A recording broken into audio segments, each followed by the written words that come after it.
नमस्कार दोस्तों, मैं अमर और स्वागत करता हूं आपका आज के इस वीडियो पर। दोस्तों, आज की वीडियो में हम ढूंढने वाले हैं फाइंड ट्रांजिशन पॉइंट। ये इजी प्रॉब्लम है और इसे काफ़ी इजी भी मार्क भी किया गया है। यहाँ पे क्या दिया गया है, यहाँ पे हमें सॉर्टेड एरे दिया गया है जिसमें सिर्फ 0 और 1 है। यहाँ पे हमें ट्रांजिशन पॉइंट ढूंढना है। अब ट्रांजिशन पॉइंट क्या होता है, मान लीजिए कि हमारे पास एक गिवन एरे है 0 0 0 1 1।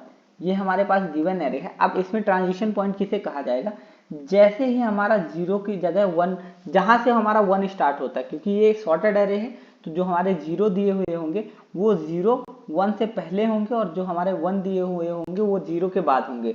तो ट्रांजिशन पॉइंट किसे कहेंगे, ट्रांजिशन पॉइंट उस पॉइंट को कहेंगे जहां से 1 स्टार्ट होता है। तो क्योंकि एरे 0 बेस्ड इंडेक्सिंग फॉलो करता है तो 1 2 3 4 यानी थर्ड इंडेक्स कौन सा इंडेक्स है, थर्ड इंडेक्स है ट्रांजिशन पॉइंट।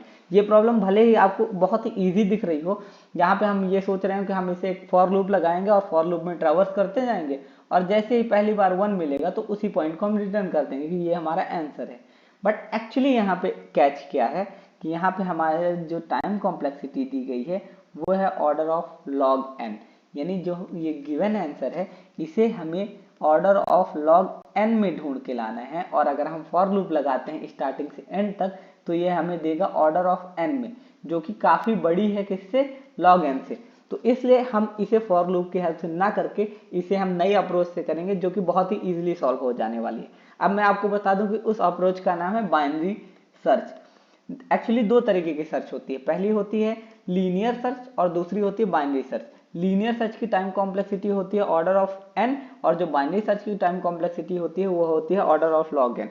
अब इन दोनों में अंतर क्या है, एक्चुअली जो हम लीनियर सर्च करते हैं तो हम हर एक एलिमेंट को जा के ढूंढते हैं, लेकिन बाइनरी सर्च में हम क्या करते हैं, बाइनरी सर्च में सबसे पहले हम अपने जो गिवन एरे को है उसको दो भाग में तोड़ते हैं और उसके बाद क्या करते हैं, उसके बाद ढूंढते हैं कि अगर जो हमें आंसर चाहिए वो अगर हमें इस पॉइंट पे मिल गया है, आंसर चाहिए मतलब हमें एक गिवन कंडीशन होगी, अगर वो कंडीशन हमें इस पॉइंट पे सेटिस्फाई कर रही है तो उससे या तो हम लेफ्ट जाके ढूंढेंगे या तो राइट जाके ढूंढेंगे। हम पूरे के पूरे एरे को नहीं ट्रैवर्स करने वाले। फॉर एग्जांपल अगर यहाँ पे हमें 1 ढूंढना है तो क्या इस पॉइंट पे 1 है, इस पॉइंट पे 1 नहीं है। तो क्योंकि इस पॉइंट में 1 नहीं है तो अब हम इसके पहले वाले पोर्शन को नहीं ढूंढने वाले हैं। अब हम 1 कहाँ ढूंढेंगे, इसके बाद वाले पोर्शन पे ढूंढेंगे और ये हमारी टाइम कॉम्प्लेक्सिटी बहुत ज़्यादा रिड्यूस कर देता है। तो चलिए इसका जो ओरिजिनल कोडिंग इम्प्लीमेंटेशन है वो देखते हैं कि इसका जो कोडिंग इम्प्लीमेंटेशन है वो कैसे होने वाला है।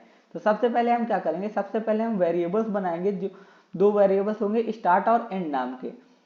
तो स्टार्ट वेरिएबल कहाँ से स्टार्ट होगा, स्टार्ट वेरिएबल, एक सेकंड हम पहले एरे बना लेते हैं। हमारा जो एरे गिवन एरे है वो हमारा गिवन एरे है 0 0 0 1 1।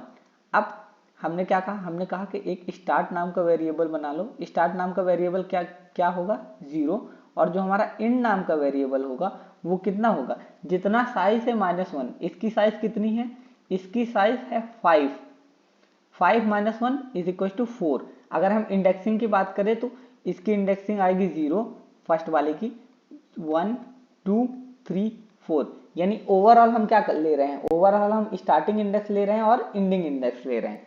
अब सबसे पहले हम अपने वाइल लूप पे आए, वाइल लूप पे आके हमने क्या कहा, क्या स्टार्ट छोटा है एंड से, क्या 0 छोटा है 4 से, छोटा या बराबर है, हाँ 0 छोटा है 4 से। तो हमने क्या कहा, हमने कहा एक मिड एलिमेंट निकाल लो और मिड एलिमेंट में क्या करना, start plus and divide by 2, यानी 4/2 विच इज इक्वल टू 2।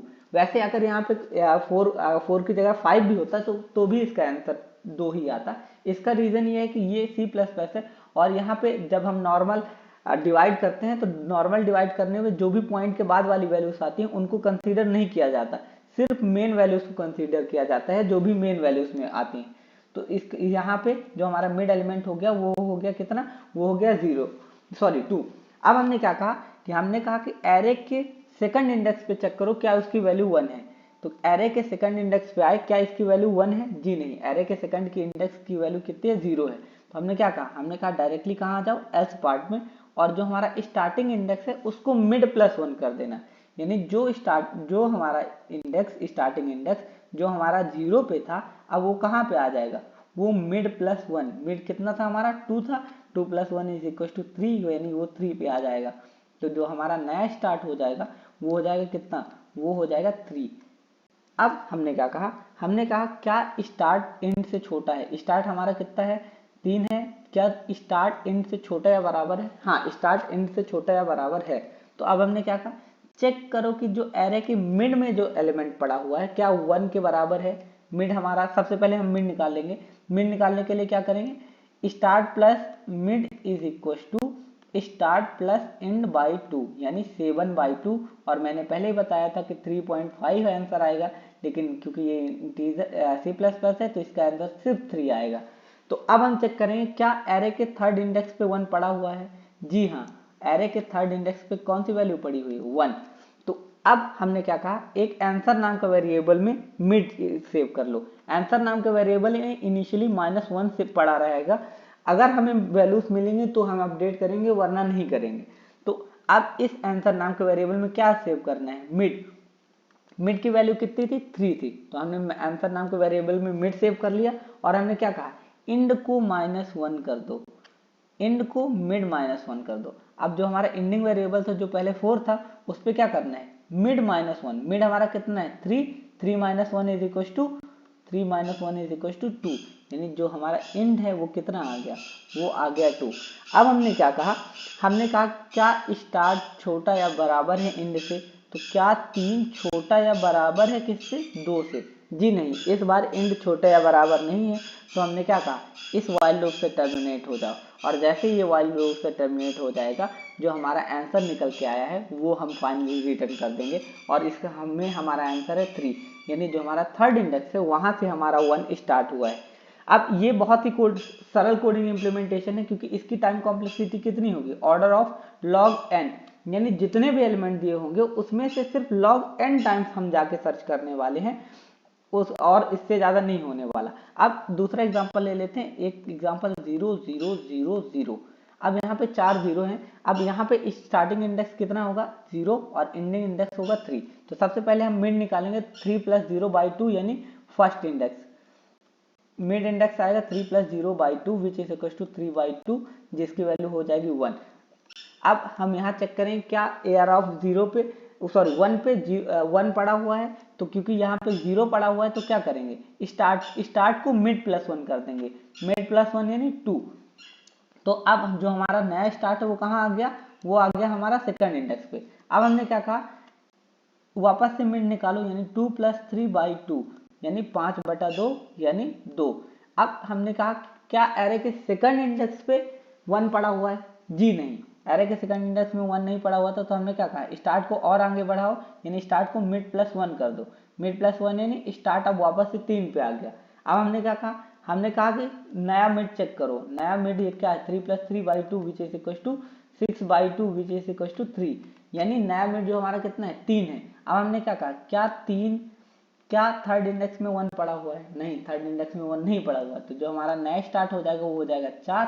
और क्योंकि इस बार 4 3 से बड़ा हो गया तो इस वाले फॉर लूप से टर्मिनेट कर जाएगा। और मैंने पहले ही बोला था कि इनिशियली हम आंसर में -1 सेव करा के रखेंगे, तो यहाँ से क्या रिटर्न हो जाएगा -1। अब चलिए पूरा कोडिंग इम्प्लीमेंटेशन देख लेते हैं। तो ये कंप्लीट कोडिंग इम्प्लीमेंटेशन है, यहाँ पे हमने आंसर को -1 से इनिशियलाइज किया, स्टार्ट को 0 से और इंड को n-1 से। यहाँ n क्या है, यहाँ n साइज है, जो भी एरे का साइज दिया गया है, यानी एरे में कितने नंबर ऑफ एलिमेंट्स हैं।